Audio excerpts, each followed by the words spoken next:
Those are the ones with your Grandpa's Civil War diary? Yeah. And he was born in what year?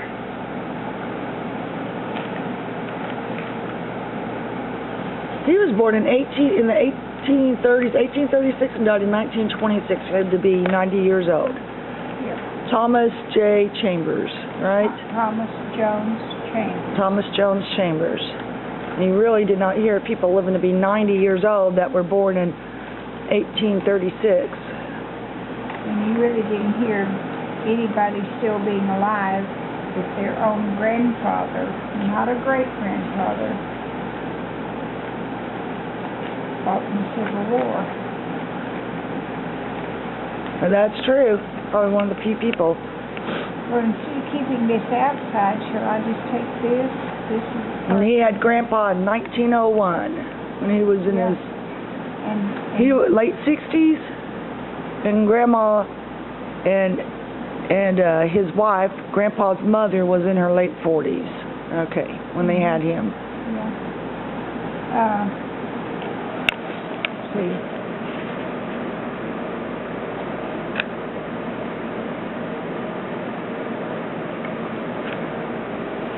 There we go. I'm going to throw away this front part. Okay. A first-person account of the Civil War.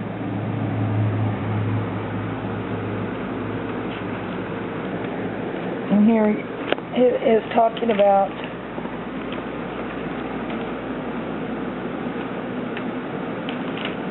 I say the Waldron News would like to thank Chambers' granddaughter, JoAnn Jones, for allowing us to run his diary in the newspaper. And he starts off his diary that he was mustered into service by Colonel A.J. Vaughn at Columbus, Kentucky, November 11th, 1861.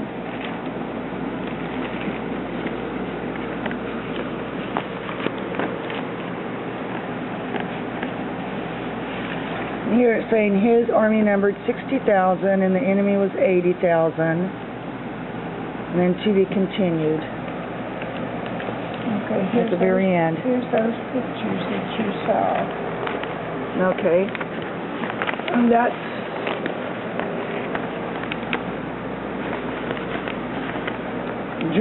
General Cheatham and Polk, and they were the generals of the Civil War in the regiment that our great-grandfather, your grandfather, fought in. Thomas Chambers. 13th Regiment of Tennessee. And there's a picture of his diary that you have.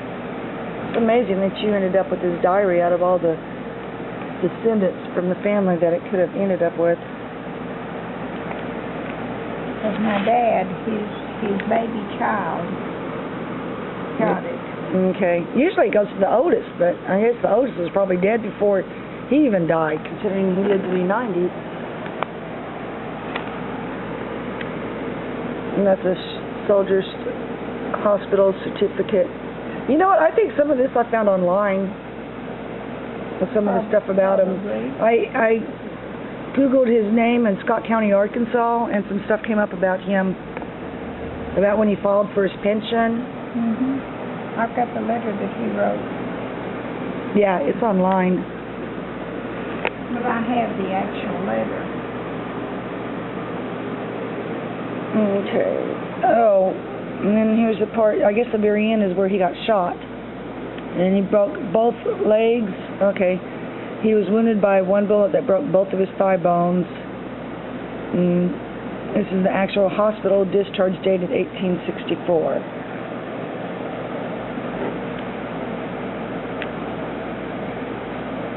All right. Now I can try to photocopy this or scan it onto the internet somewhere. Well, I've got the actual copy. Yeah. It's going to be more clear than that. Yeah, I can. Okay, what was made in 1923, and that's him and his wife, Francis D. Chambers and Thomas J. Chambers. Francis Dorothy Chambers, and she was part Indian, supposedly, according to Indian legend. Okay, and that's another family photo of them. This is Uncle Jim Cash, who was her child. Uh-huh. From a previous marriage, because they were both widows. This is Aunt Georgie, who's next in kin. And Aunt Ruth.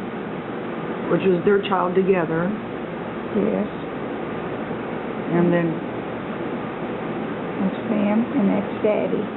Okay, now was she their child together too, or was Yes. she... Okay, Yes. so, but he was her child from a previous marriage. Right. And she was widowed once, and he was widowed twice by the time they married, right? Right. And she ended up outliving him. He was about 20 years older than her. She was married. Her first husband was a brother to his second wife. Right. So their children were already related. Okay. They were cousins and stepbrothers and sisters. That was 1906. 1906, okay. Mhm. Grandpa was born in 1901. Now What's this? That's the school down there at Evening Shade. Oh, okay. School / church. No, we probably need to turn it the other way because where the light's hitting it, you can't see it. That's my phone. I'll get it in a minute. Okay, so Grandpa and Aunt Ruth are in that one. Which one's Grandpa? The very end? Yeah, and that's Aunt Ruth.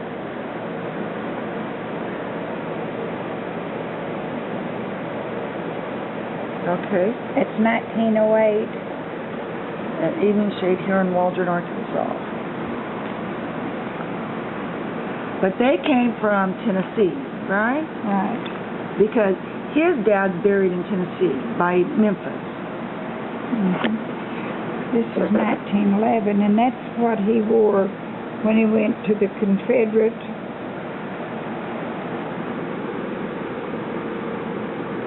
Army Convention in Little Rock. Company H, 13th, Tennessee. Okay. And this is Aunt Ruth. Who's she with? That would be a relation to her husband, Oh, okay. but that's before she was married. That's like her sister, future sister-in-law or something? Uh-huh. Okay. It was 1914. That's Daddy. And that's nieces of my grandfather.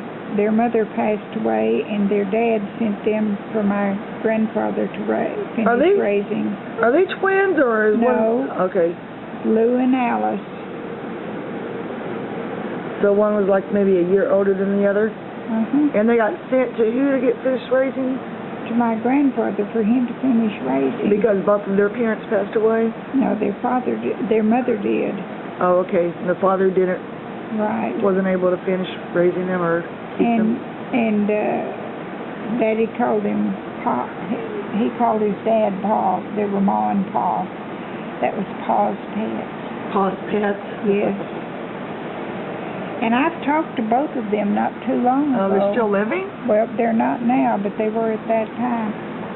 That's the old house that they lived in Evening Shade. Now, that's not the old farmhouse that we lived No. in. No. Daddy bought that after I was just out of first grade. Okay. And that was, so after you guys came back from California or before you went? Mhm. That was before. Well, I wasn't born until Mom and Daddy weren't even married. No, I thought you said that they bought this when you were a year old. No, that house that that we lived in Uh-huh. was bought. This is when Daddy was little. Okay. That's in 1913. Oh, okay. Misunderstood you.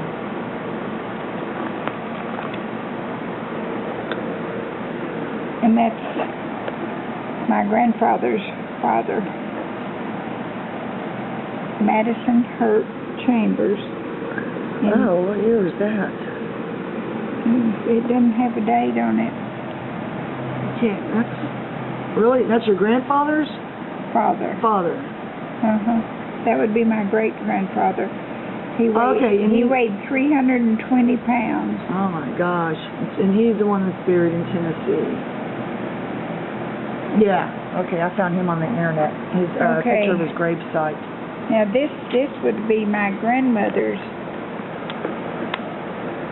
parents. Okay, she's the one that is part or full blood Indian. We don't know how much Indian, but she's got Indian in there.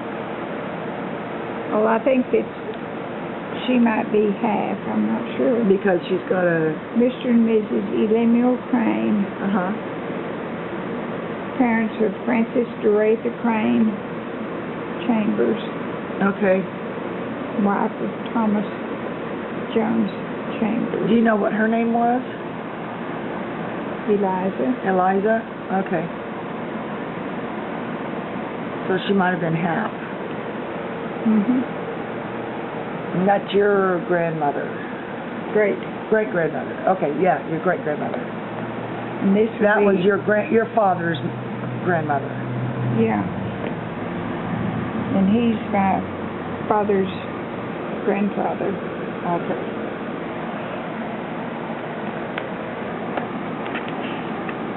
Now this, it says that they're not related. On this picture? Yeah. Not relatives. Fourth from the top is Grover Chambers' wife. That one, Grover was Daddy's brother, Okay. and he lived in Dallas. Okay. I've got a picture of him someplace. He's a good So looking that man. would have been your aunt through marriage. Yeah. Okay. Okay. Well, that's Grandpa doing his shoulder Yeah. thing. Okay. Or he somehow, I don't know what he did, made his shoulder blades stick way out. He threw him out of place. Military training at Fort Leonard Wood, Missouri, 1924. Yeah. So that was after World War I, before World War II. Yeah. He felt bad because he couldn't go in the army. It's the reason he did that. Here's Aunt Ruth and Because he was too young for World War I, and then he ended up being too old to join in World War II. Okay. That's right. He felt guilty all the time about it. There's Aunt Ruth, 1912.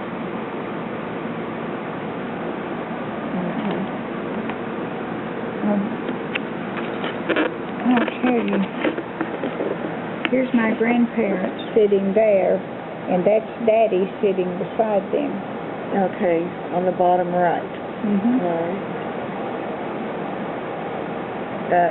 Is that the church at Evening Shade? Yes, and you know that one I showed you over here? See, it had never been painted. It'd been built but not painted.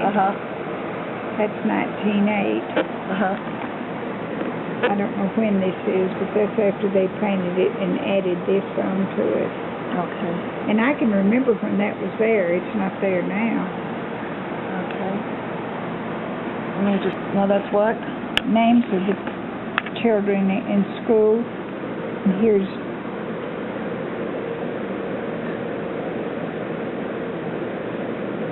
Alice and Lou Chambers. That's his cousins. And Clyde Chambers, only spell it C-L-I-D-E instead of C-L-Y. So where are they at in this picture? I'm not sure. I know who that is. Who's that? That's Cheryl's mother. I can recognize her, because she died many years ago. Well, I bet if we got it. But this had a pin on it, and Sandra, Janice has the pin, and it was to go in a tie, a necktie. It looked like a red diamond on a gold thing. I wish I hadn't let her take that. Let me see if we can do it like that. Okay. There, that gets all of the glare out. We can probably figure out by looking at the other pictures of Grandpa which one is him in there. He's more than likely one of the little boys in the front, you think? Probably. Okay. Because that looks like all boys across there. In the front. with And all the Lou little and boys in Alice, front. I bet that's them. Oh, those were the cousins that came to stay, huh? Yeah. Oh, okay. Well, you might be one of the bigger boys then. One of these bigger boys, but I bet we could figure out which Well, one. he wasn't that much older than that. Oh, he wasn't? Uh-uh. Okay. Oh, I bet we could figure out which one was him.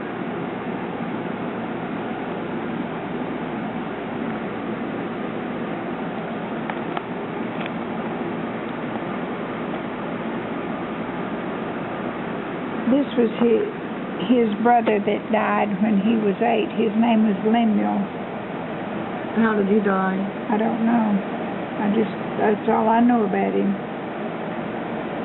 And who's this? That was Daddy's brother that got killed in the Civil War. Oh, okay. You mean your grandpa's brother? Yeah, that's what I mean.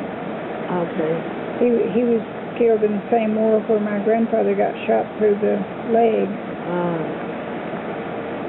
They called him Edo. That's for Edward Osborne Chambers. Okay. Killed in the Battle of Shiloh. Now, I've stuck these on it. They're stuck on top.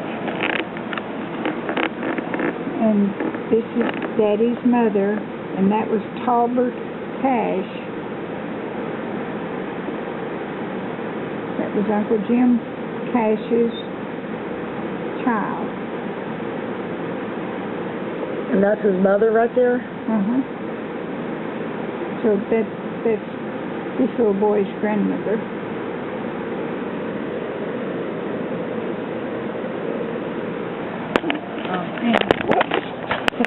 I'm glad that you had hold of that.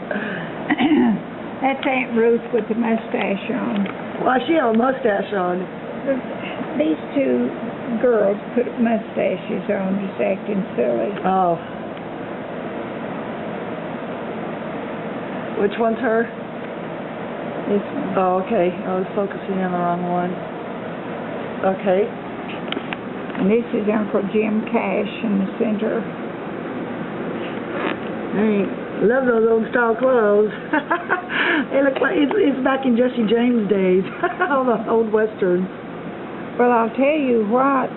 My dad says that his grandfather, or his father, one day was riding down the road and he saw the Jesse James and his group coming down the road, and I asked my dad, I says, what did he do? And he says, he got out of the road, out of the way.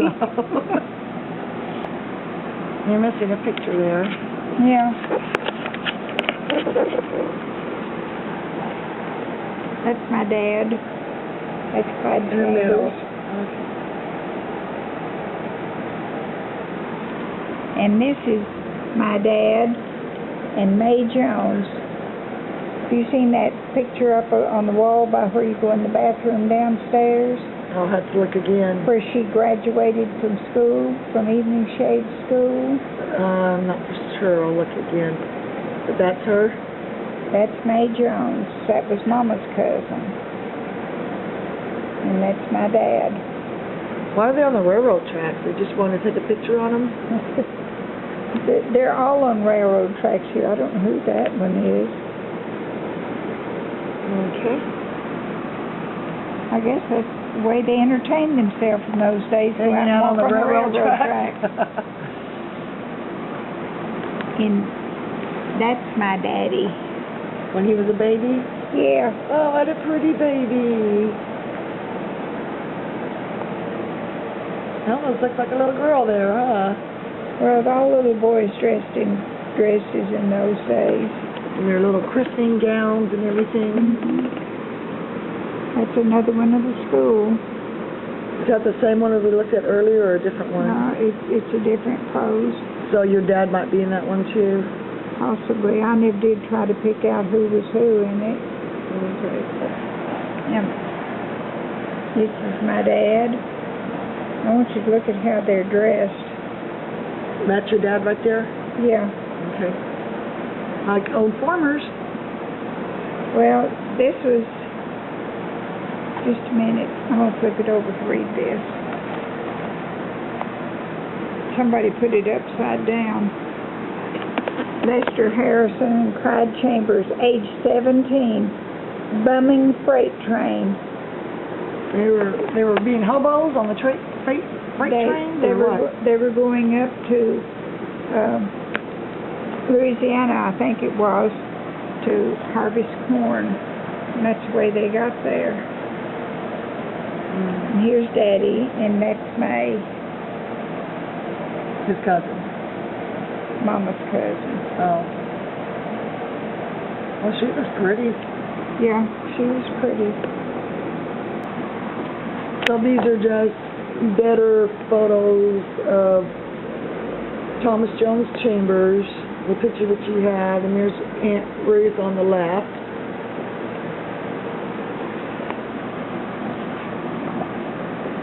And that's Thomas Jones Chambers with, what was her name again? Your grandmother here? Francis Doreka Crane Chambers. Okay. And I want you to look at those clear blue eyes On her? on him. On him? Yeah, my oldest son John has clear blue eyes too. I think Janice is the only one of my kids that had those. It's an inbred trait. That's how blue eyes actually started. Okay. And then that's the other picture that you redid. Yeah, That's a lot better. I think that you've got copies of that already. Those are online, but not all of them. I might go ahead and take those and scan them somewhere else too. Who's this woman at top? That's Aunt Ruth. Okay. And that's Aunt Ruth. Oh, that's her dress. What was that? Riding clothes? I guess it was. I don't know who this is. It says Tennessee at the bottom. I can't make out that town from this angle. I wonder if that was somebody here from the they Civil are. War. Here they are. That's a copy of that. This is a copy. Okay. That's a major. Okay. These were all from the regiment. Okay. You need to copy that. But that shows with Thomas Jones Chambers is all of his kids and the previous wives that he had that his previous widows. Okay. Because people in that day died from smallpox and typhoid and tuberculosis actually was the main killer. They called it consumption, that it killed a lot of people. So yeah, you had short life expectancy. Okay, this was his father, my great-grandfather, Madison Hurt Chambers, and wife Susan E. Chambers. Fourth child was my grandfather, Thomas Jones Chambers.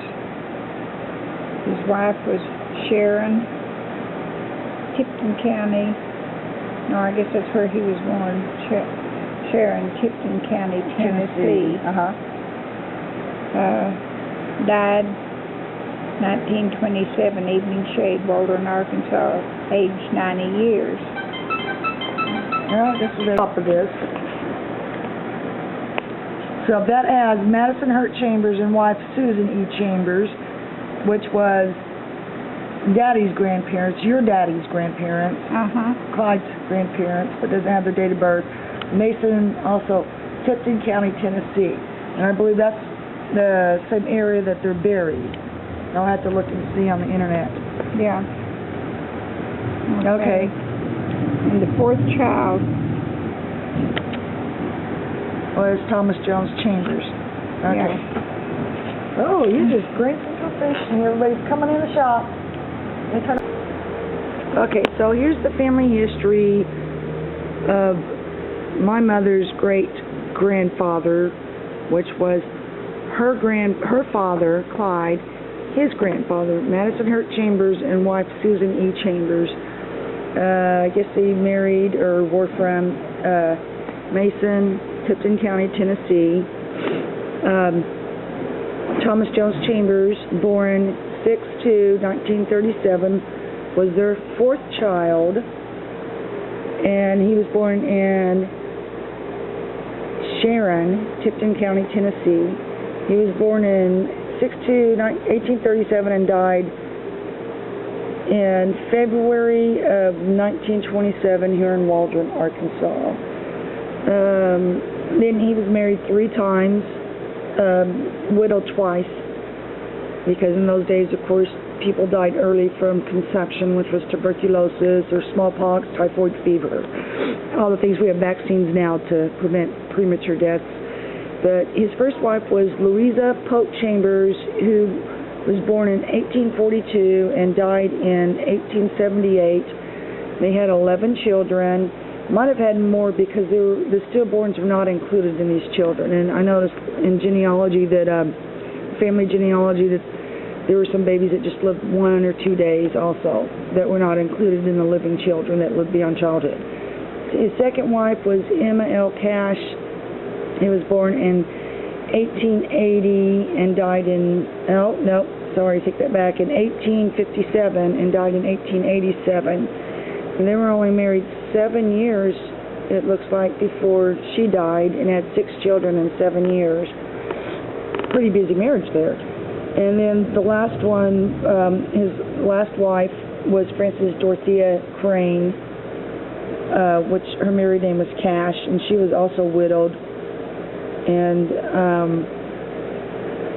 she had 4 children from 1890 to 1901, but she outlived him. He was in his 60s when she had these children. She was in her 40s. In 1901 was when my grandfather was born, the last child, Clyde Chambers. And he lived till 1988. So he lived to be, 86 years old. He died before his birthday. That's a copy of the Bible. Right. This is a copy of the family Bible. Oh, it's so hard to read, though, because this is photocopied from a Bible that's so old you can... That's in better condition than what you will find trying to... Look through it now. Yeah. Because we got births here in 1813. Susan E. Chambers, born in 1813.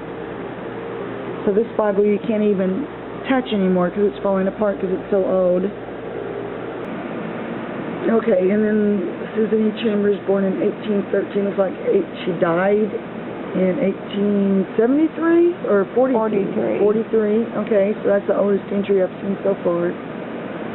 Here somebody died in looks like a baby then.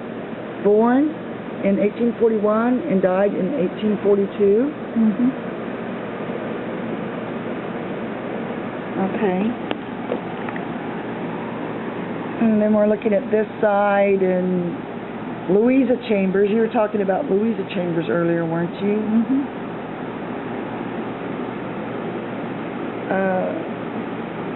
Who was Louisa Chambers?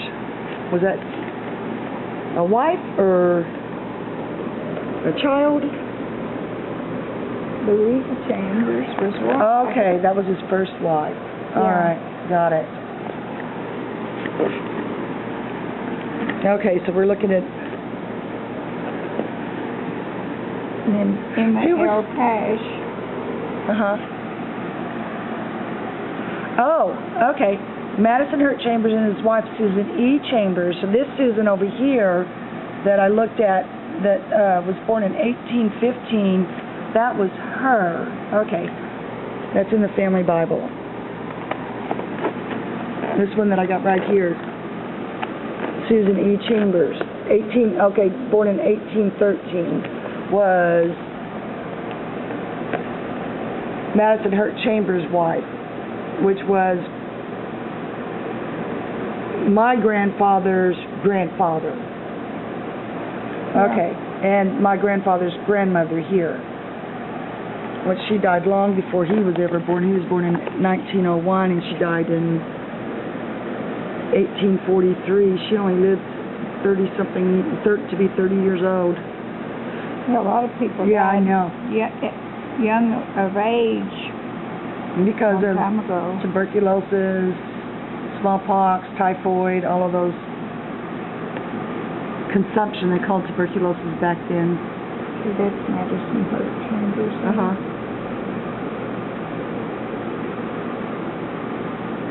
So, do you want to turn the page and we'll look on here? Somewhere this is all written down where you can read it better. Oh, And there's the one that's where he was discharged from the Army hospital.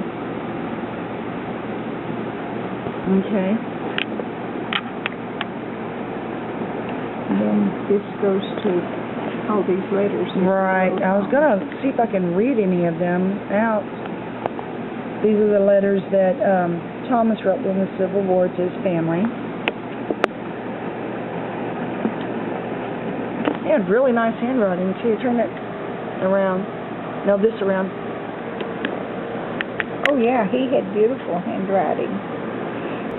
Okay, so here's an excerpt from Thomas J. Chambers' Civil War Diary, an old soldier's diary, and this is my great-grandfather, my grandfather's father, Thomas J. Chambers, and he starts off with, he was mustered into service in Columbus, Kentucky.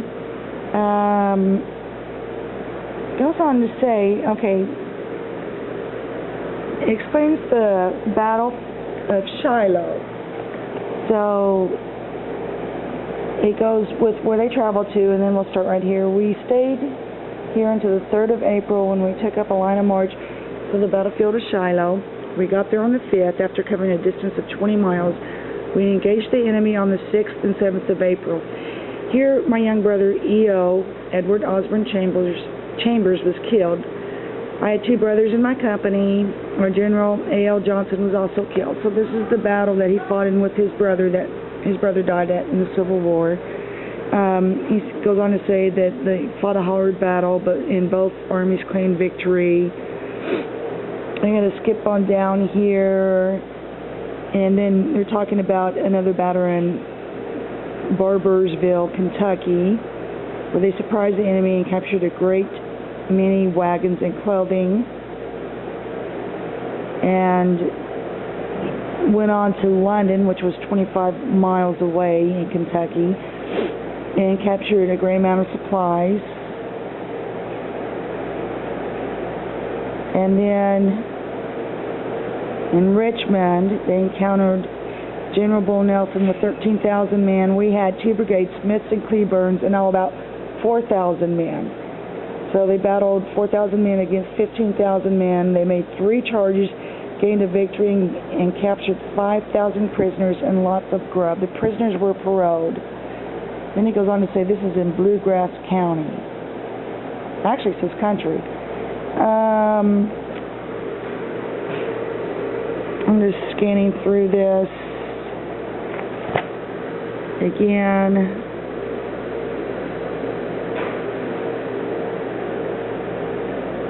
And here's another one where they had a hard fight on the ridge and Lookout Mountain on the 24th and 25th. And on the night of the 25th, they were compelled to fall back but did not lose many. Though the enemy's loss was heavy, they were too many for us. They went back to Dalton, Georgia, 38 miles. He says, all is quiet. The Yankees have gone back to Chattanooga, and we are in the winter quarters near Dalton. And it is Christmas, and the boys have plenty of whiskey. We're going to go on down.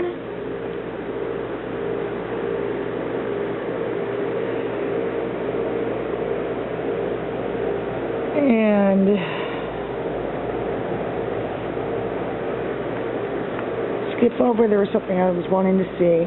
Okay, and then here, we're all the way to the 28th of July. I got a letter from my little wife, and all was well, except smallpox was in the county. And it's the county that he lived in at the time, or his family lived in.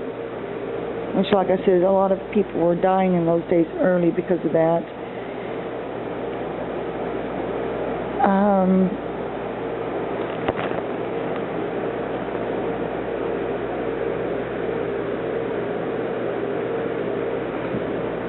They're scanning through this if you want to read any of it.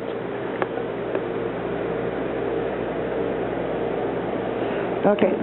He says, I was wounded 3 times slightly and twice. Bad once through both hips and once in the spine.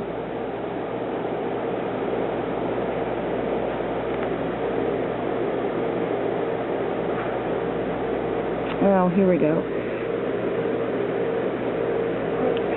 Okay, here we go. On July 17th, orders came that General Johnson had been relieved from command and that Hood had taken command. Now comes the hard fighting around Atlanta, Georgia. On the 20th, we had hard fighting, charging breastworks on the 22nd. Our corps,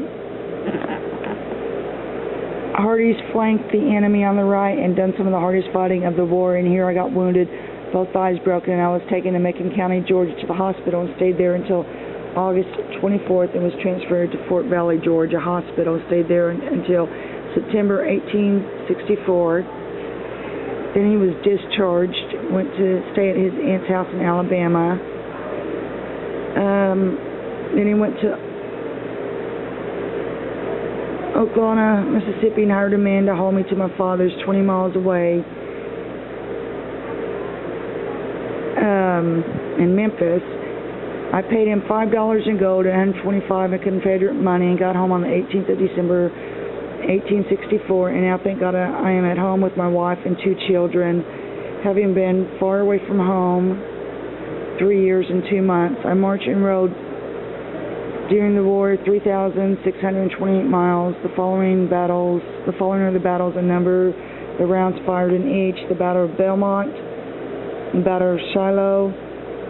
These are the rounds that he must have fired. 18 rounds in the Battle of Belmont, Battle of Shiloh, 19 rounds, Battle of Richmond, Kentucky, 22 rounds, Battle of Perryville, Kentucky, 14 rounds, Battle of Murfreesboro, Tennessee, 38 rounds, Battle of Wills Valley, 14 rounds, Battle of Chickamauga, Georgia, 35 rounds, Battle of Missionary Ridge, 35 rounds, Battle of Adairsville, Georgia, 56 rounds, Battle of New Hope Church, 20 rounds, and then there's another Battle of New Hope Church the second day, 36 rounds, Battle of Kennesaw Mountain, Georgia, 88 rounds, Battle of Atlanta, Georgia, 41 rounds. Total number of rounds fired by me during the war, 152. I was wounded 3 times slightly and twice badly, one through both hips and once in the spine. And that ends the end of this. I got the video camera on. Okay, now notice the dates on those letters were 1904, 1905. I was reading through them. Well, this is before Mama was even born. Who are those letters from? I don't know. Just written to your Aunt Ruth and family about some family member picking cotton somewhere for 25 cents a day, saving up money to buy a buggy. I think 1905.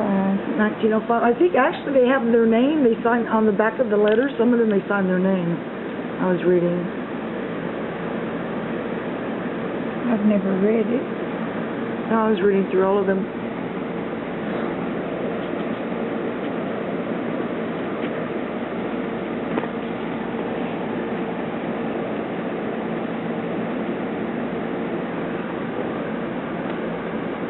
Some of them you could read a lot better. Well, that's Chambers right there. Yeah, some of them you could read the names better when they sign them on the back. There's Stephanie. Hi. Bye. This was made in California. All those young ones of you. Look at you. Trying to be sexy like a movie star in the 50s. I look like Marilyn Monroe.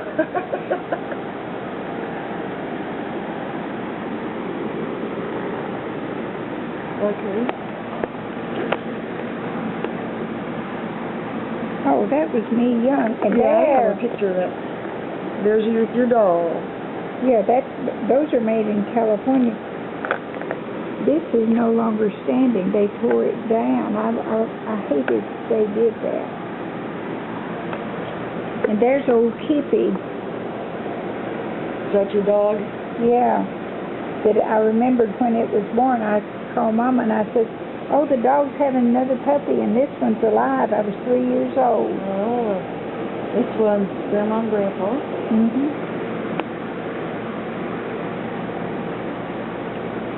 And there's the smiley father. And Vicki, Alan, and Janice. The two. Mhm. That's Alan sitting on his dad.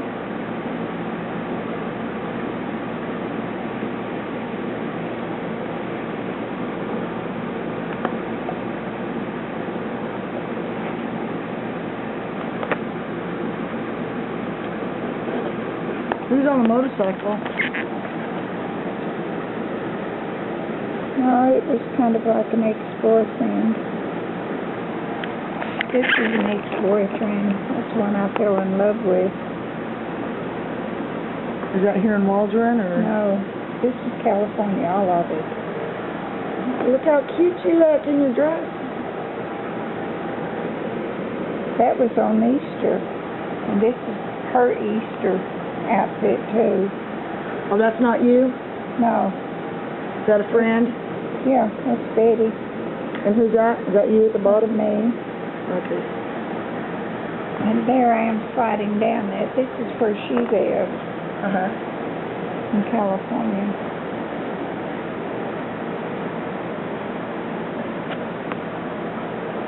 There's another one of you in your... Oh, we already typed this page. Okay. Yeah.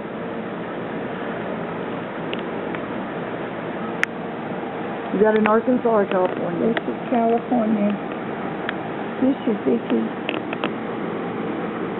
And that's Betty and Harvey. And of course he's died. Who's Betty? My girlfriend Betty. Oh, okay. There's her baby and there's my baby. Oh. We got married 6 months apart and our babies were 6 months apart. That's Vicki. That's Vicki. That's me and Vicki.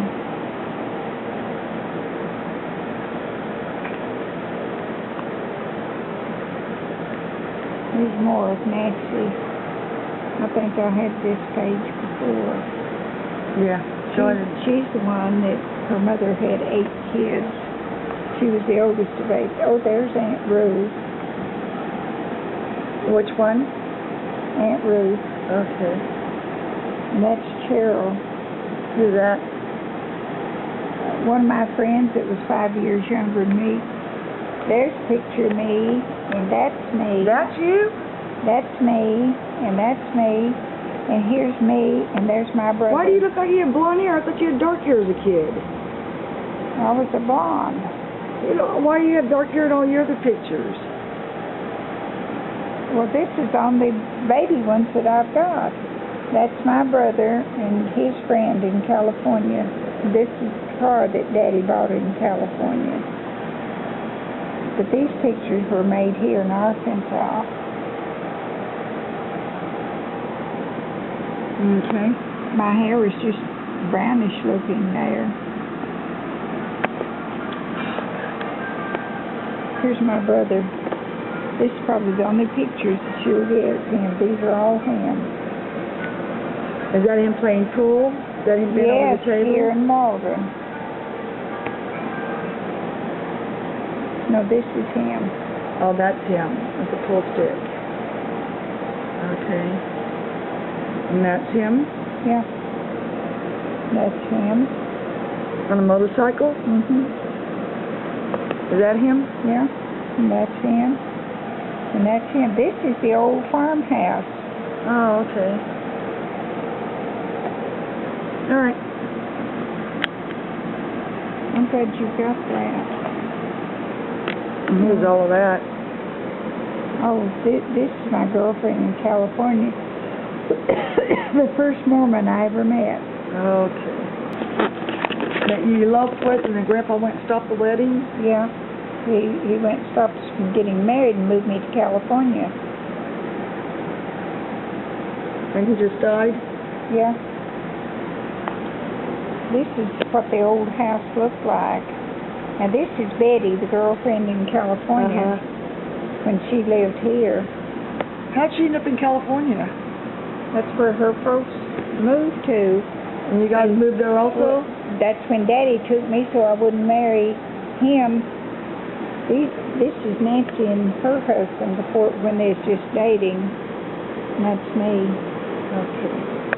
That was one of our buddies, and he ran out of gas and he had to walk all the way down there to get gas, and we had proof of what happened that day. See, no gas, huh? Here's Nancy sitting on Kelly's shoulder.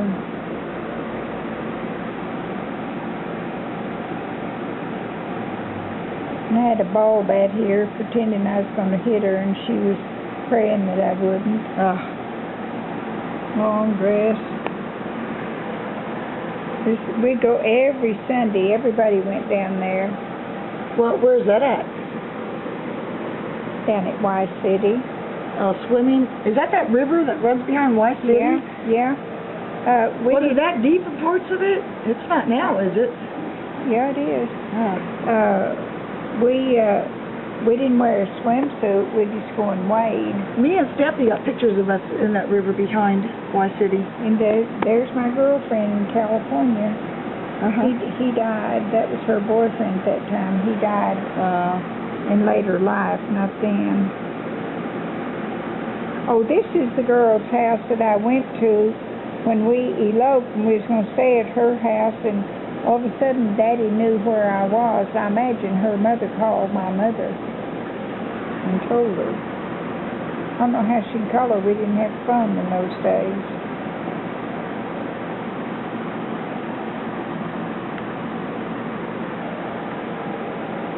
That's Y City. This is my girlfriend Betty. And here she is with JR, and here I am with the one I eloped with. What's this? Were you guys playing ball or something? I didn't. She did. Oh, okay. And who's upside down at the tree? Me. Is that you upside down in a handstand? Yeah. Huh. That's the old farmhouse. Yeah. The way it used to look. Oh, here's the movie star there. And Betty Lou Kissy was in the theater over there, and I leaned over and was grinning. And when Mama saw that picture, she got so mad at me. I said, well, what are you getting mad at me about? I'm not the one that was kissing him. She said, yeah, but you look like you were enjoying it. Is that Betty Lou? Yeah. Who's Betty Lou? Betty Lou Taft. She was fat her whole life. She died. She died before her mother. And these were all your friends in school? Yeah. He died a long time ago. She died. She died in California. She stopped by to visit, and she was going to stop the next time up. Never heard from her, and I found out that she OD'd. Oh, on what? I don't know. You committed suicide? No. Drugs? Yeah. I didn't know people did drugs in those days. That's you. This is Cheryl. That's me, too. Who's Cheryl? Cheryl's the one that's 5 years younger than me. We're still friends. She goes to church at Evening Shade. I went with her on Christmas down Oh, you there. told me about that. Okay. Okay. This is, I bring the girls home with me on Sundays, and Mama would cook a big dinner. Who's the girls? All your friends? Yeah. All the girls down here in the Evening Shade. That one died too. Both of those are gone. Of course, Betty Lou's gone.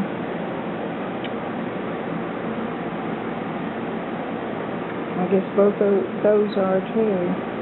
And of course she is. but he's still here. Okay, this was somebody else's house here.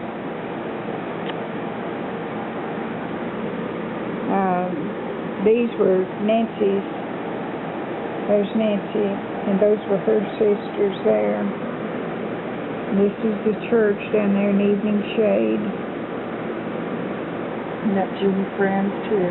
Yeah, but we weren't at my house there. None of these pictures were made there. They were made on down past the Evening Shade Church.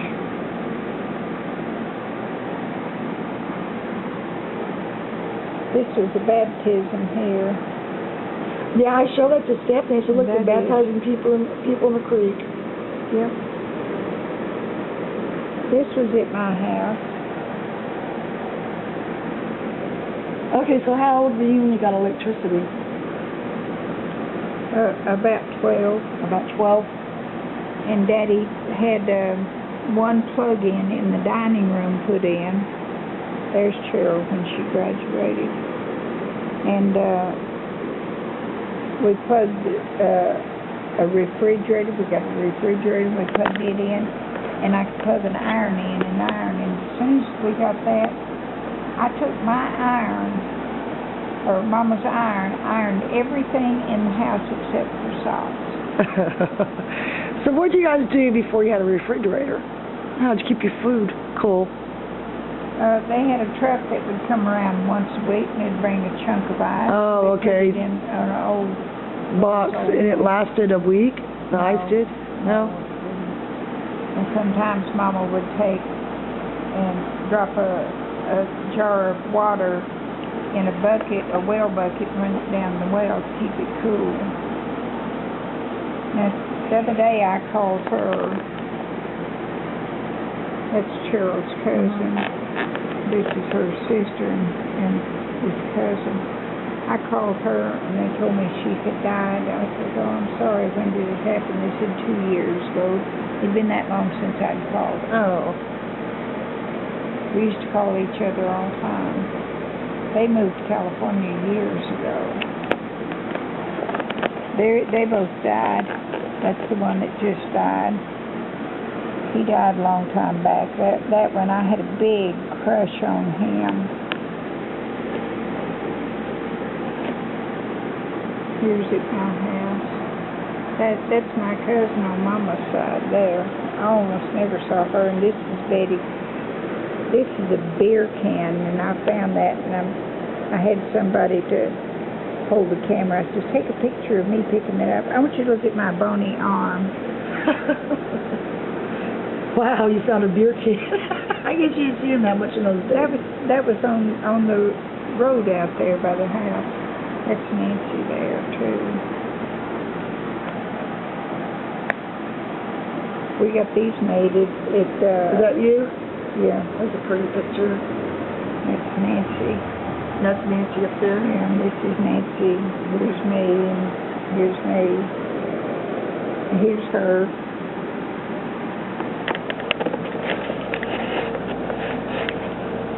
My hair was almost straightened out there, and I thought it was horrible. And then you didn't ride in your first car until you were 18 years old? I didn't ride in the car until I was 18. And didn't you tell me that before? I thought you said the first time you ever rode in a car you were 18 and you stood on the step on the outside of a car and rode a car up. I'd ridden in cars before that, but Mama didn't know I did that. Nancy and Kelly, her husband, he had this car, and her sister that died of cancer way back went with them, and we each stood on a running board on each side of the car. We went up on top of Photo Mountain. We rode up there on the car. Wonder we didn't fall off. Little old dirt roads that was rough as could be, and it's about as wide as the car. And how old were you when Grandpa got his first vehicle? Let's see, when we went to California, I was out of the 2nd grade, and he bought that car while we were out there.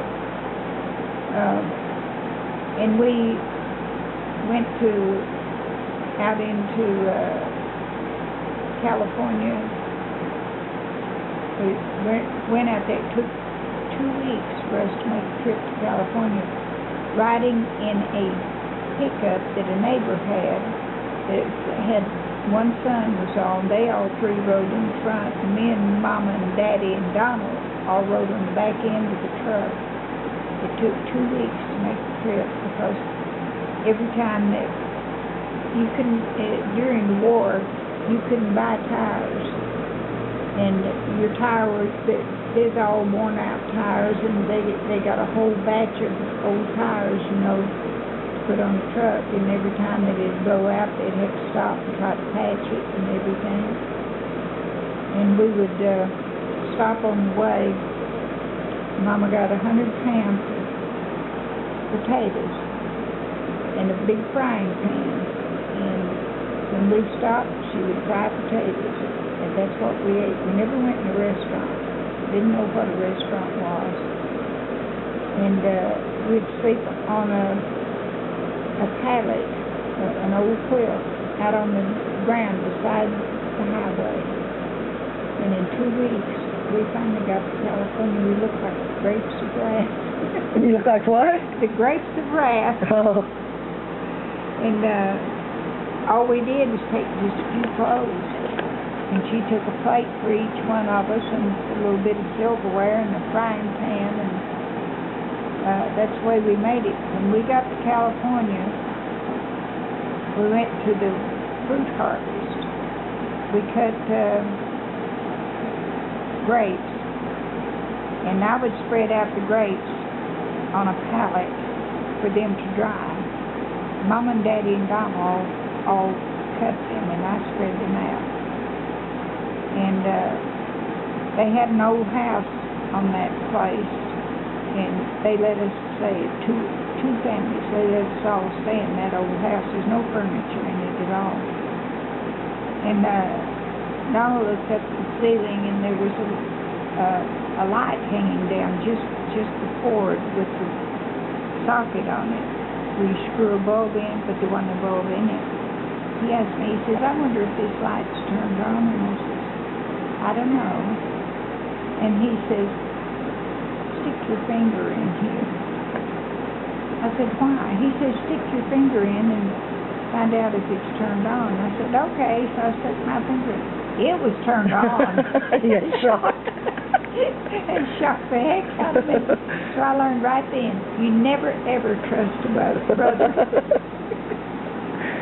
Now what about, and they had food ration during World War II. This is... Oh, we had the stamps. I got the stamps up there where that, in that deal where the old book is.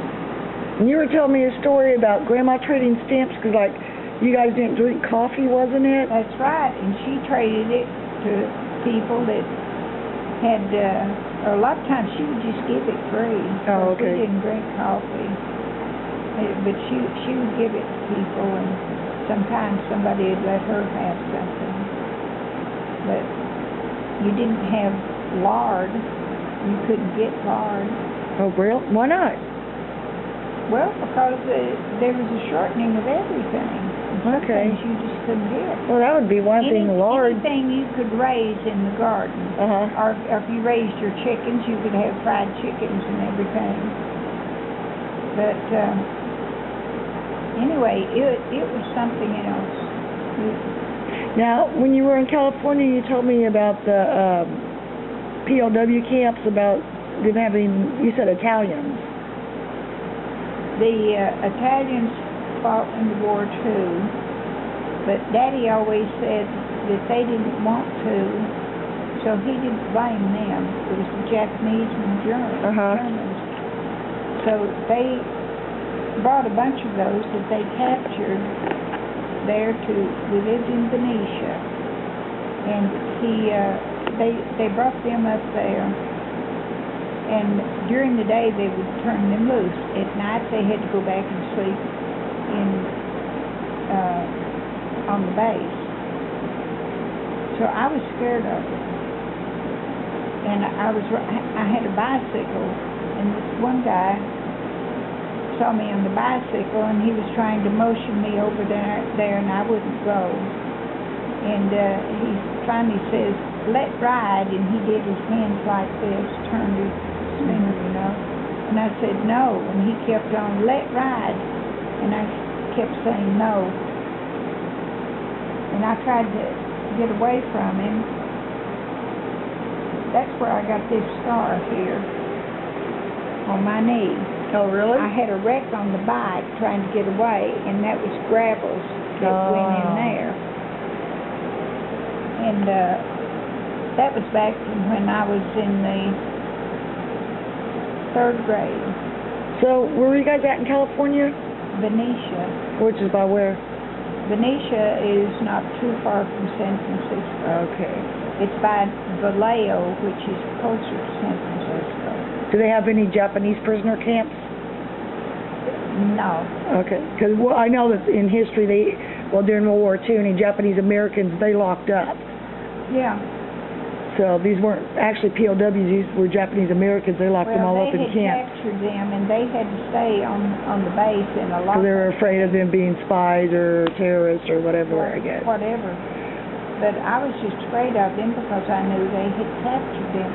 And used to, in those days, I would go out and play. There was always a lot of little boys around, but not even the other little girls that I knew.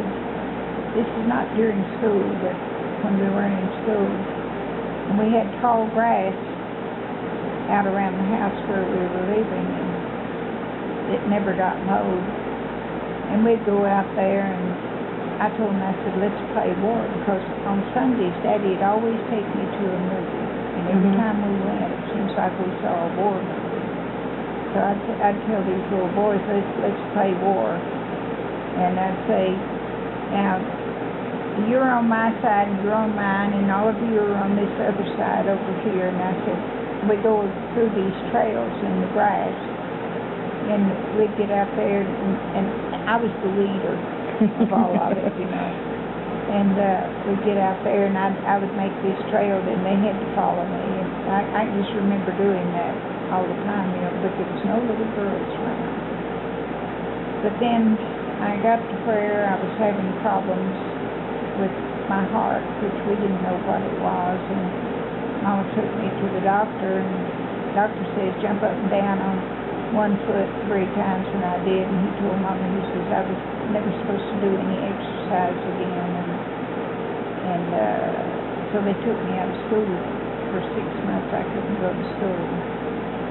I stayed by myself at home while they went to the arsenal, and were Mama and Daddy and Donald, they let him stop school for 2 years. And when we came back to Arkansas, he went back to school. Was the arsenal, was that making weapons for Yes. for the war? Yes. Okay. We lived right beside it. Big chain fence. Okay. Chain link fence right there by the house. But I stayed home by myself because in those days, nobody bothered kids at home. Which seems odd now. But I know one day Mama came home and I was sitting on the swing outside. She just had a fit because I was out there. I said, "Mama, I wasn't swinging. I just was sitting on this." But, so, I had rheumatic fever. All right. But I got over it. So then you guys saved up all the money and came back to Arkansas and bought the big farm. Yeah, we started, while we were out there, he started buying places as they came up for sale. We had bought one place at the east end, and the next place we bought was at the west end. So I went to 1st grade in Walden, 2nd grade I went to Tom. Then we went to California for 2 years after that, and went 3rd and 4th grade out there. And anyway, every time a piece of the farm would come for sale, and he would buy it until he finally built the whole farm together, wound up with a little over 500 acres.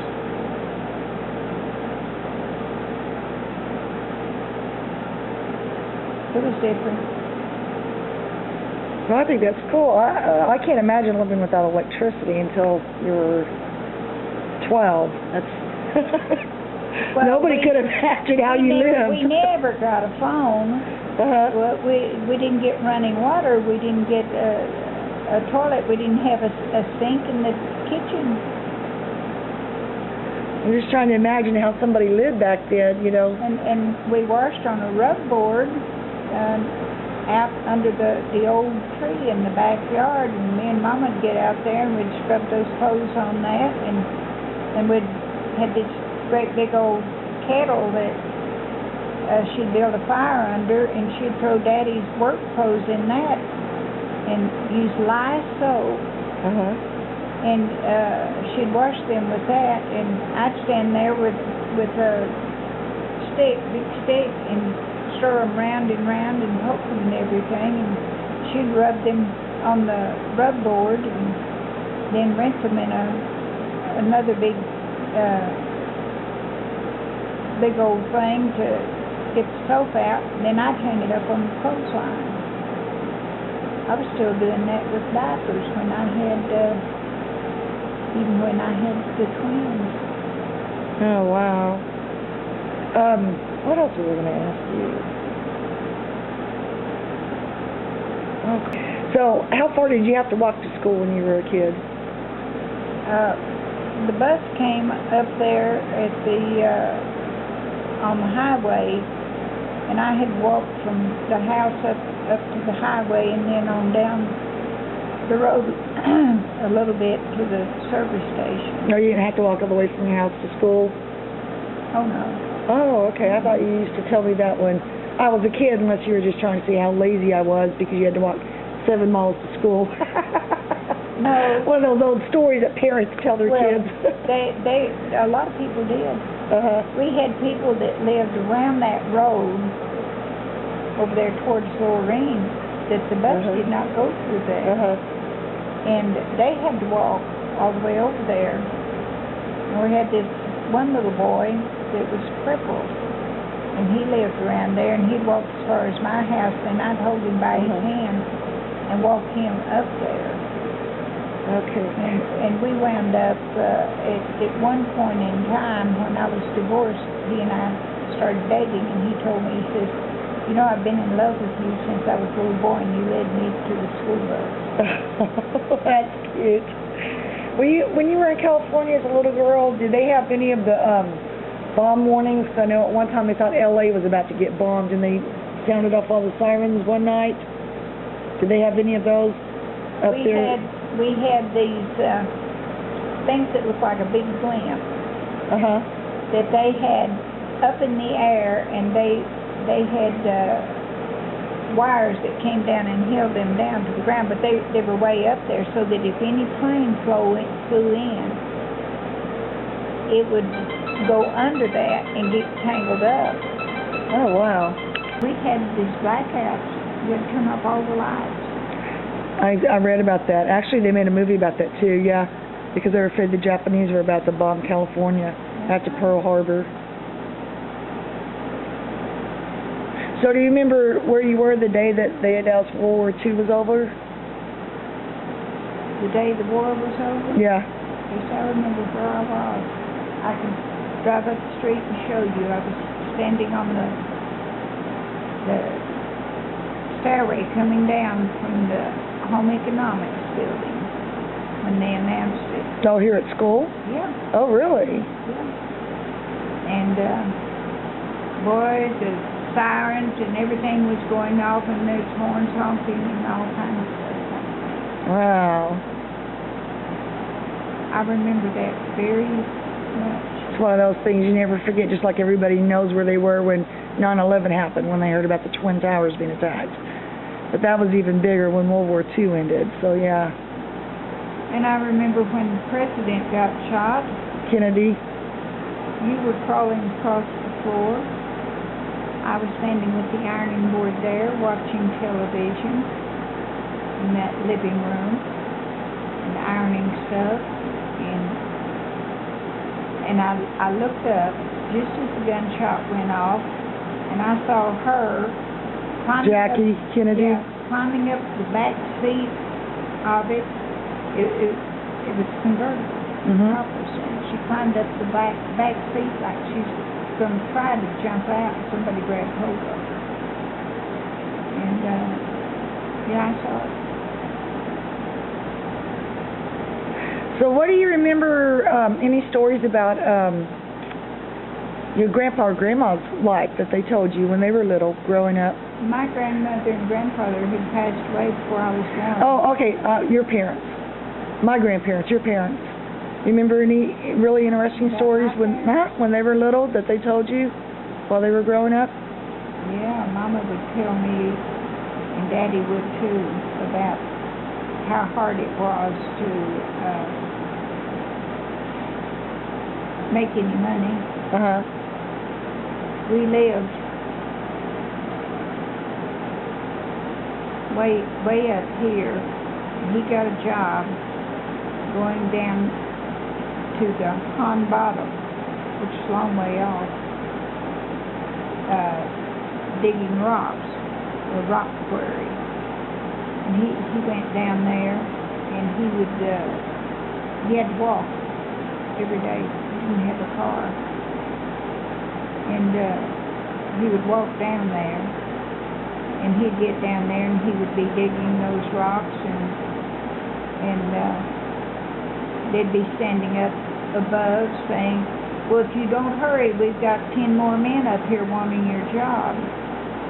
He said that he walked both ways.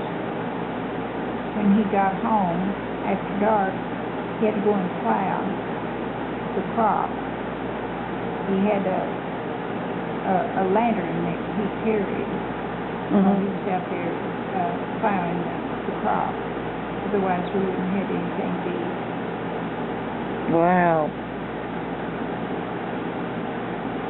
What about your mom? Because, you know, we see a lot of family history about Grandpa, but not a whole lot about Grandma. I guess there's a lot of stuff that were handed to you from Grandpa, from his family heirlooms, but what about Grandma? She,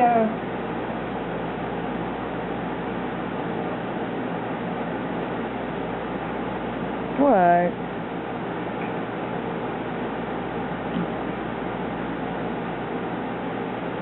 just thinking how hard he worked. How hard Grandpa worked? It's sad.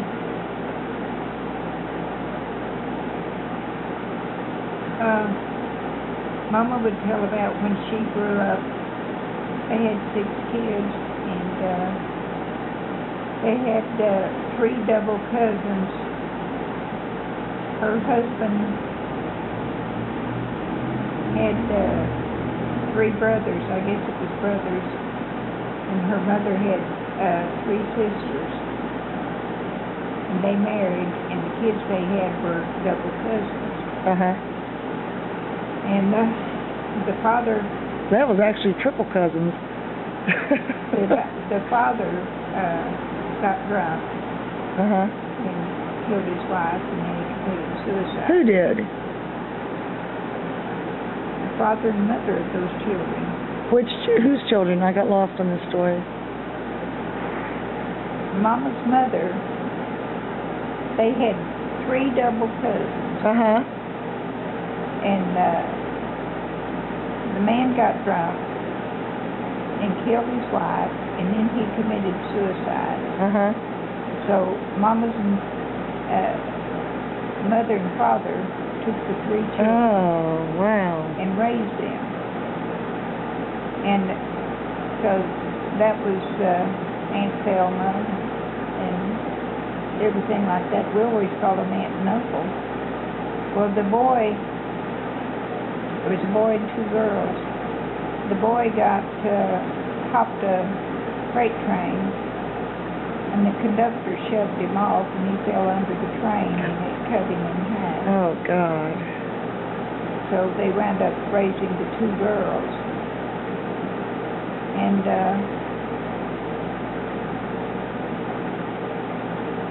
they loved each other. It was just like sisters, you know. But Aunt Thelma married a well-to-do man.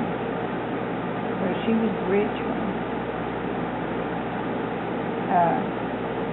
The other one married a not well-to-do man, and I guess that her sister must have supported her because Mama never knew where they got money, but they always managed. They'd raise a garden, and that was about it. And Mama would talk about how hard it was, because her dad was a carpenter, and he built caskets, and she said that she would get the scraps from the lining that he put in it, and she'd use it for whatever she could. And if she wanted to sew, she had to take an old worn-out fabric and ravel the thread out of it so that she could sew with it. And she would go out in the fields and woods and everything, and she would pick anything she could find, and she'd take it back and she'd peddle it, she'd sell it. And she said they would have, for school, they had one good dress that they wore and one pair of shoes. And she said they'd wear the good dress 7 days, and then they'd wash it, and then next week they'd wear the same thing, and they'd wear the shoes until they wore out, because they didn't have any money. So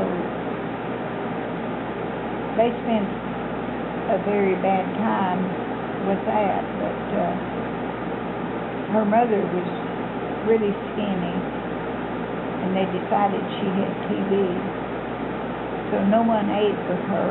She did not cook because of that.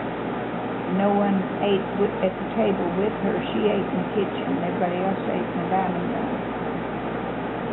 And the girls did the dishes and everything else, you know, and they cooked the meals. And anyway, Mama met Daddy, and they fell in love, and the day that they were going to get married, he had to go and play ball because he was a good ball player. He went and played ball, and afterwards they went down to this house down here in Evening Shade. It was a man that did marriages, and he married them. And they got along fine. Daddy was real hard. I remember Grandma telling us a story, I guess, when we were kids, that she was considered an old maid by the time she got married to Grandpa. And I think she was 23. Yeah, but she was an old maid back then. And that nobody believed that she had gotten married. I know it. She didn't tell anybody. And then when they came home, I guess she was sharing a bed with her sister or something. Yeah. And her sister came out and said, I need to find somewhere else to sleep. And I guess her parents or whoever they were living with said, why? She goes, well, I guess they got married. They're putting on their night clothes, going to bed. Yeah, she didn't tell anybody she was getting married. She told me, she goes, I was an old maid. That was Aunt Bill. That was another one of the double cousins, and they slept in the same room. And she came in and told Mama's mother, she says, can I sleep in the room with you? And didn't she have a sister named Aunt Lulu? Aunt Lula, yeah. And did Aunt Lula have red hair? Yeah. Yeah, because she told me Aunt Lula was the pretty one all the boys loved because she had the prettiest red hair. Well, the youngest brother also was red-headed, and he got killed when he was about 19. He was driving a truck, and it caught on fire, and he didn't know it was on fire, and someone was chasing him down, but by the time they caught him to tell him that it was on fire, and he pulled over, it got so hot that it burned his lungs. He died. Okay, my battery's just about dead. Everything's flashing, so I'm going to cut it off here. Bye. Is that the remote? I'll just turn it off. Okay, go ahead. Daddy's sister, Aunt Ruth Davis, was like a grandmother to me. Uh-huh. When I was born, she took care of me because I was born with a deformed arm. She came every day and massaged my body, my arm, moved my arm and everything until I got over it where I could use my arm. If she hadn't done that, I would have been crippled. Uh-huh. I was born with an intestine that was too long. It had a loop in it, so that I could not have a bowel movement until I was 6 months old. Mama had to use a suppository every day for me to ever be in. We were super poor. This was during the Depression. You were born in 1933. And we lived on Aunt Ruth Davis's farm, hers and her husband's farm. And Daddy had carved a baby crib for my older brother. And I used it after that. And then in all, Mama said that there'd been 30 people that used that same crib. The crib's now in Vicky's possession. She asked me for it, and I let her have it. And that, when we went out to the Davis's farm, he said he was in that crib too. Yes, he was. Uh-huh, he used that crib when he was a baby. Jerry and Linda Davis both used it. Mm-hmm. And anyway, we were super poor. Mama said that when I was born that day, they had a big hailstorm and had a tin roof on that building. And she said that there was hail that fell that went through that building. And she said that it was about like that, about like a cantaloupe. Uh-huh. Holes sitting into it. And she said the walls were so thin that they tacked up quilts on it and it blew the quilts out. Uh-huh. Anyway, that's how it was, and we were just super poor. And Daddy eventually managed to get another place of his own. He tore down a schoolhouse that was up there in that community. They gave him the lumber for building it, for tearing it down. Why don't you come sit down? And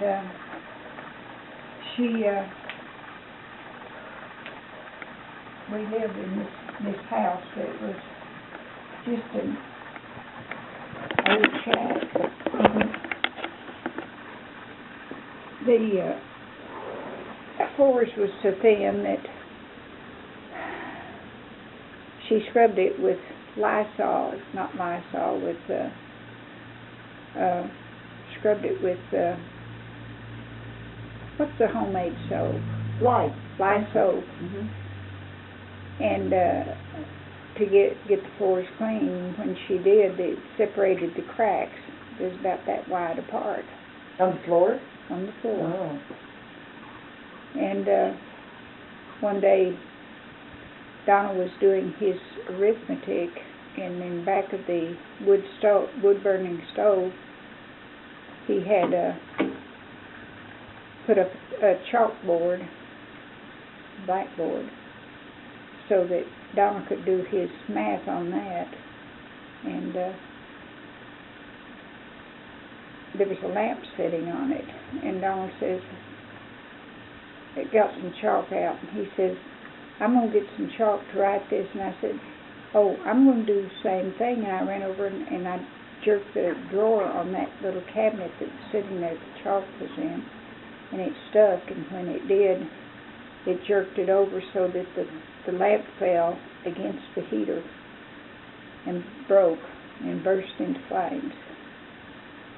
And I had on a wool dress. It was the dress in that picture I had on. And it flamed all over that, burned it off me, and burned my hair off.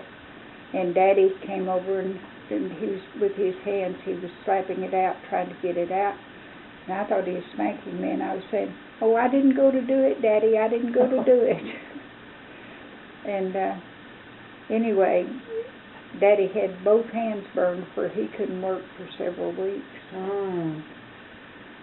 I was okay, I just had to grow new hair and stuff like that. And what about all the dresses that Grandma used to make you? Out of the cloth bats from oats? When we got feed for the cattle, it would come in bags, and they had different designs on them. Some had polka dots, and some had flowers and whatever. Every time he would start to town to pick up something like that, Mama would show him what she had, and she said, "Now try to get something to match this." So he'd come back, and we'd get all excited about it because we'd have all this fabric that she could use. And when it got empty, of course, she raveled it apart and washed it and everything. And she cut out my clothes, and I'd get a catalog and look in it and pick out a picture of what I wanted the dress to look like. In the morning when I would get up to go to school, my dress would be all sewed together and all hemmed and hanging on a hanger. So she knew what size I wore, so she didn't use pattern. And all the kids in school thought we were rich because I had so many clothes. She's a professional sewer, so you said that they all looked like they were store-bought, not handmade. Oh, yeah. And then my aunt from Dallas that was rich bought her clothing at Neiman Marcus, and that's the first time I'd ever heard of Neiman Marcus, so I knew what it was. She would, every year, she would mail either 1 or 2 boxes of clothing back to Mama. And she was a big, heavy woman. Mama was a little skinny one. I was a little skinny one at that time. So, anyway, she would mail that back, and some of it had beautiful designs on it, and Mama would rip it all apart, press the seams open, you know, so that she'd cut out a dress and make it. Everybody in school thought that these came directly from Neiman Marcus. And I used to count how many dresses, how many skirts, and how many blouses that I had, and I made it a fact that every day I wore something different, and I never wore the same thing in a month. No, really? No, never. And nobody knew these were all a lot of these were being made from feed sacks, huh? No, they didn't know that, and that they came from Aunt Lula. They didn't realize that. Aunt Lula earlier. Now, what about, okay, when we went to see your cousin on the Davis farm, he was saying about the kids that came to live with somebody that were mentally impaired, and all that land was given to them to raise those kids. When Aunt Ruth and Uncle Claude got married, the Davis family told them if they would take those 2 children, who were adults by then, if they would take those children and keep them as long as they lived, that they would give them that farm. And they were both mentally retarded adults? Okay. That's right. And I remember them, Sammy, they always dressed him in like a nightgown. That's the way it was made. It was flannel. That's what he always wore. And he slobbered. He couldn't help it. He slobbered. He couldn't talk. He could make noises. And any time you told him to do something, he went and did it. If Dick would tell him to go and bring me a hammer or a saw or whatever, he'd go and do it. But Betsy was different than that. She stayed in the house all the time, and she got petted. And Aunt Ruth would tell me if we'd wait until Betsy was asleep, that she'd sneak in and get one of her chocolates for me. She always had chocolate candy. And she'd wait until Betsy went to sleep. She'd sneak in and get me one chocolate drop and bring it out. But they got a lot, the family, the Davises gave them a lot of land, Oh, yeah. the family that Ruth married into. Hundreds of acres. So that didn't cost them anything. They built it up into a real good farm. A dairy farm. Mm-hmm. Okay.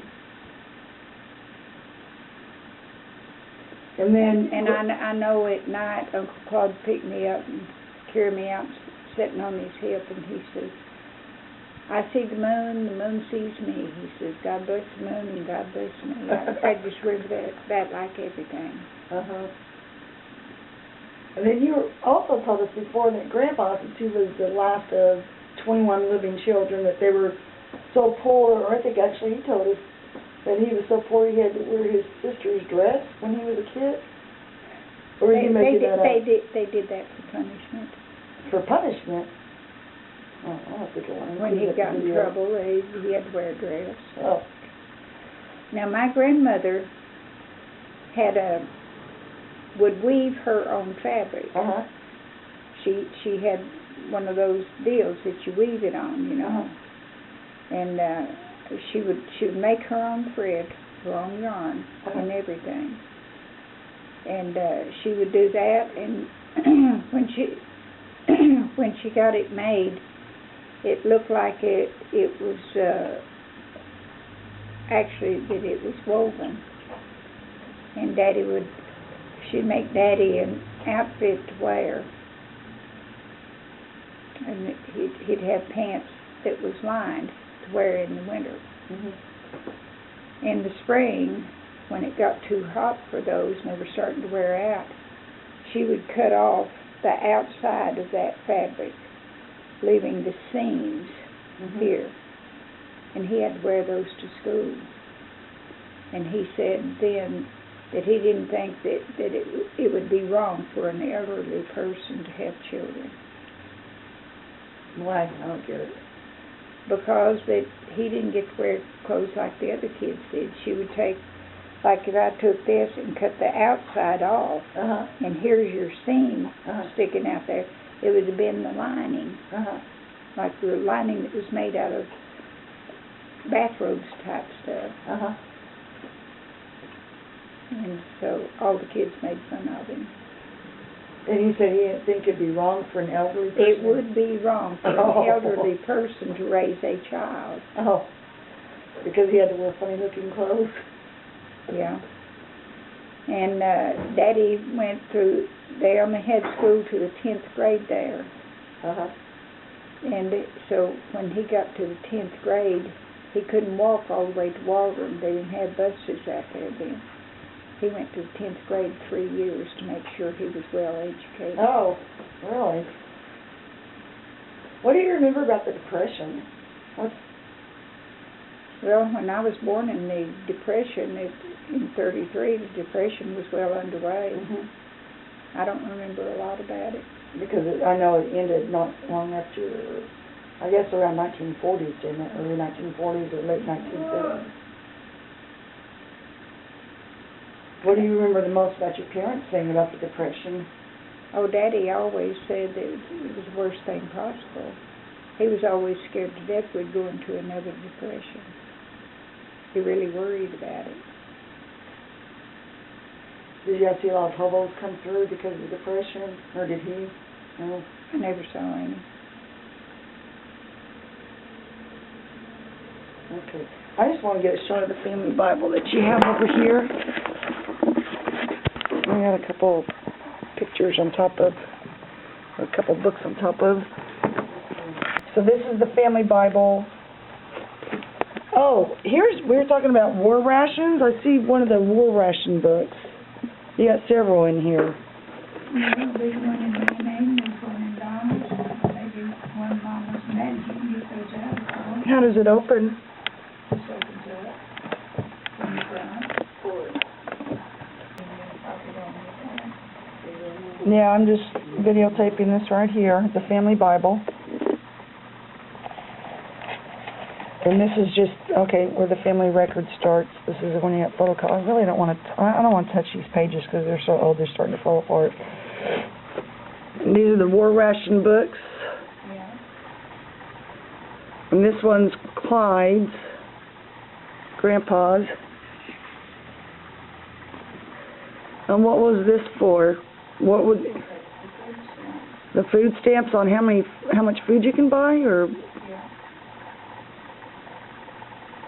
It doesn't say on here, like, how much, though. It just says, stamps must not be detached except in the presence of the retailer, his employee, or a person authorized by him to make delivery.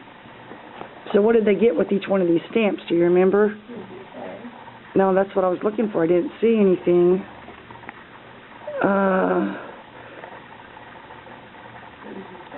That's Grandpa's.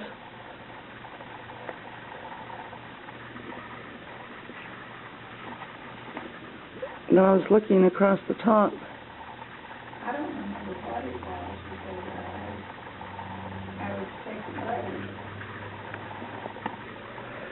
And this one's you. They misspelled your name.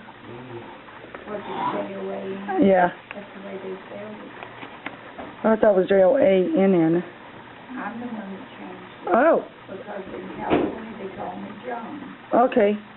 Does your birth certificate have 2 N's or 1 N? It has 2 and it's spelled with 2 words also. Well, yours funny. It says you're 4'6", 60 pounds, brown hair and brown eyes and blonde hair, age 9.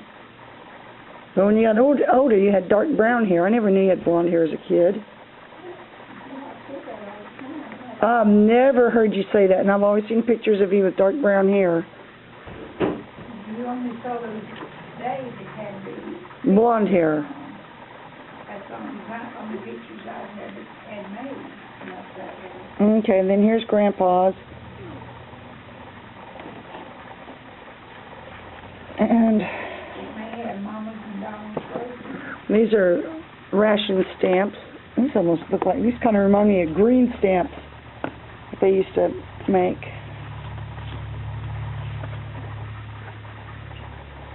It still doesn't say what they're for, though. I thought it'd say, like, for coffee and tea and...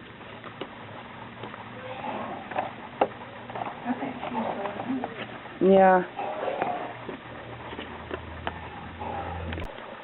Okay, so here's the war ration books.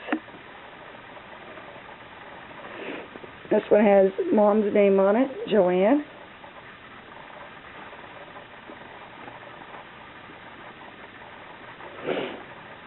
And this one's Clyde's.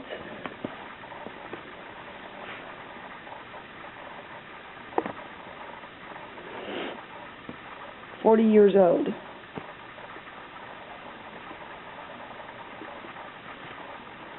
And here's another one for Clyde, which the rations look different.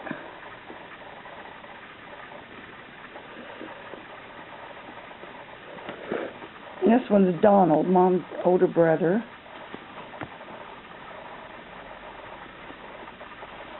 It's upside down. Actually, it is right side up. Okay. And another one for Mom. Of rations. Here we go. This is Mom's.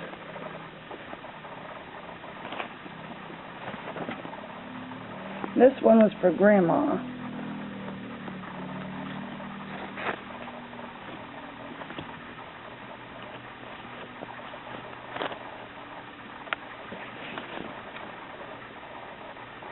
Ration stamp. These stamps are different than the other ones. Okay, this is when the food and coffee and tea and lard and everything was rationed during World War II. So you had to get ration stamps from the government to buy things.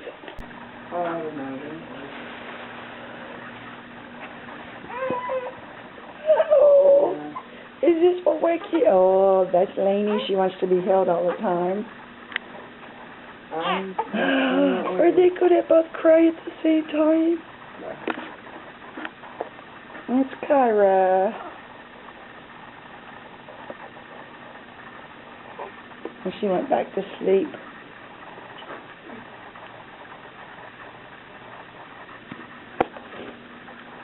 And the Kyrie's awake.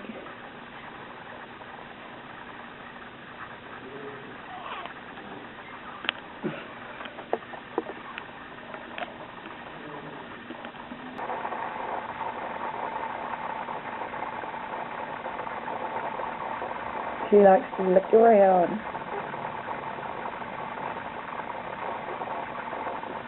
When you lay her down on the couch, she'll sit there and look at those roses above your picture up there. And just lay there and look at them. She likes to look up a lot. She's looking at the fan now, I bet.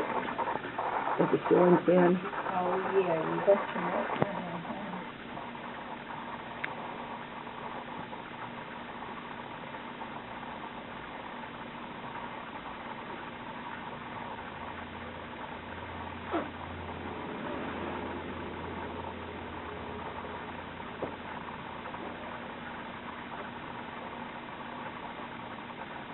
Me, no. Where you go? No, I wasn't talking to you. I was Do you hear talking to Lori. Kyla with the hiccup? Kyra. Yeah. You're saying Kyla. We got Lainey with the hiccups, and 30 minutes Now, later see we how got Kyra. Lori, see how she's holding her head up? Mm-hmm. Sure.